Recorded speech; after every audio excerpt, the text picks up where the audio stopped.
ভাই রে ভাই, এআই চলে আসার পর এমন এমন টুল সোশ্যাল প্ল্যাটফর্মগুলোতে যুক্ত হচ্ছে যেগুলো আসলে সত্যিকার অর্থেই সেই প্ল্যাটফর্ম যারা ব্যবহার করছে এবং সেই প্ল্যাটফর্মে যারা বিজনেস করছে সবার জন্যই কিন্তু খুবই দুর্দান্ত হয়ে দাঁড়িয়েছে। এক্স্যাক্টলি এমনই একটি নতুন টুল ইউটিউবের নতুন আপডেট ফিচার হিসেবে যুক্ত হতে যাচ্ছে ইউটিউব প্ল্যাটফর্মে, আর সেটা হচ্ছে মিউজিক অ্যাসিস্ট্যান্ট। এক্স্যাক্টলি এতদিন কন্টেন্ট ক্রিয়েটররা তাদের যে ভিডিও আছে সেই ভিডিওতে ব্যাকগ্রাউন্ড মিউজিক ইউজ করতে গিয়ে নানান প্রকারের চ্যালেঞ্জিং অথবা সমস্যার সম্মুখীন হতো। তবে এখন থেকে এই টুল আসার পর হয়তোবা সেই সমস্যা কন্টেন্ট ক্রিয়েটররা অনেকটাই কাটিয়ে উঠতে পারবে। সুপ্রিয় দর্শক, বলছিলাম ইউটিউবের নতুন সদ্য আপডেট হওয়া একটি মিউজিক অ্যাসিস্ট্যান্ট টুল সম্পর্কে, যেটা এআই বা আর্টিফিশিয়াল ইন্টেলিজেন্স সমৃদ্ধ একটি টুল, যেই মিউজিক অ্যাসিস্ট্যান্ট ব্যবহার করে এখন থেকে কন্টেন্ট ক্রিয়েটররা কিন্তু ইউটিউবের এই এআই টুল পারফর্মিং এর মাধ্যমে তাদের যে কোনো প্রয়োজনের ব্যাকগ্রাউন্ড মিউজিক বা সাউন্ড তারা ক্রিয়েট করে নিতে পারবে।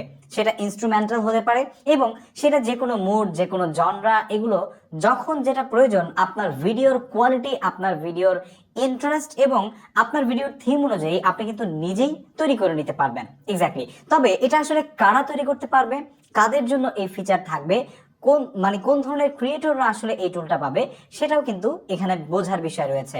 এক্স্যাক্টলি। তো প্রথমেই আমি চলে আসি যে আসলে এই টুলটা কেমন হবে এবং এই টুলটা কিভাবে আপনারা ব্যবহার করতে পারবেন।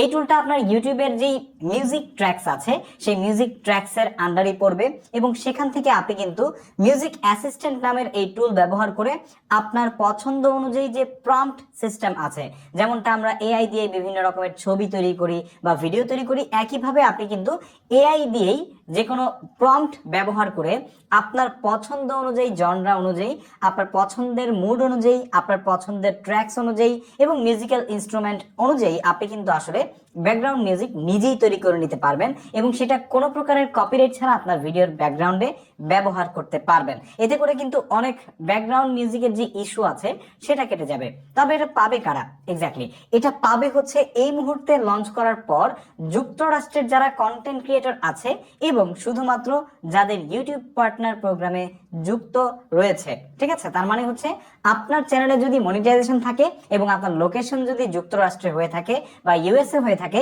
তাহলে কিন্তু আপনি এই ফিচারটি হয়তো বা উপলব্ধ করতে পারবেন। এখন কথা চলে আসে যে ভাইয়া আমরা তো বাংলাদেশি, আমরা ইন্ডিয়ান, আমাদের তো আসলে এই আপডেটে কোনো লাভই নেই, আপনি আমাদের সময় নষ্ট করলেন। দেখুন, এখানে একটা সুন্দর সুখবর হচ্ছে যে যখন ইউটিউবে কোনো আপডেট আসে সেই আপডেটগুলো প্রথমত হয়তোবা টায়ার ফার্স্ট কান্ট্রিগুলোতে এগুলোর এক্সপেরিমেন্টাল ভার্সন ছাড়া হয়, তবে একে একে কিন্তু সারা পৃথিবী ব্যাপী সেই ফিচারগুলো ছড়িয়ে দেওয়া হয়। তার মানে এটাই আপনাকে ইঙ্গিত দিচ্ছে যে যখন এই মিউজিক অ্যাসিস্ট্যান্ট নামের এই ফিচারটা আসলে আপডেট হয়ে যাবে, তখন কিন্তু যুক্তরাষ্ট্রের পর যাদের ইউটিউব চ্যানেল মনিটাইজেশন রয়েছে তারা একে একে অন্যান্য কান্ট্রি থেকেও কিন্তু এই ফিচারগুলো উপলব্ধ হয়তোবা পেয়ে যাবে এবং সেই আপডেট আসার পরপরই আমি আপনাদেরকে জানিয়ে দিব। সো ইউটিউব আপডেটের এই নতুন জিনিসটা, মিউজিক অ্যাসিস্ট্যান্টটা, আপনার কাছে কতটা কার্যকর বলে মনে হয় এবং এটা আসলে কন্টেন্ট ক্রিয়েশনে কন্টেন্ট ক্রিয়েটরদেরকে কতটা হেল্প করতে পারে, avoiding copyright strike or copyright claim on music platforms, তাহলে সেক্ষেত্রে অবশ্যই আপনার যদি কোনো মতামত থাকে সেটা আমাকে একটু কমেন্টে জানাতে ভুলবেন না।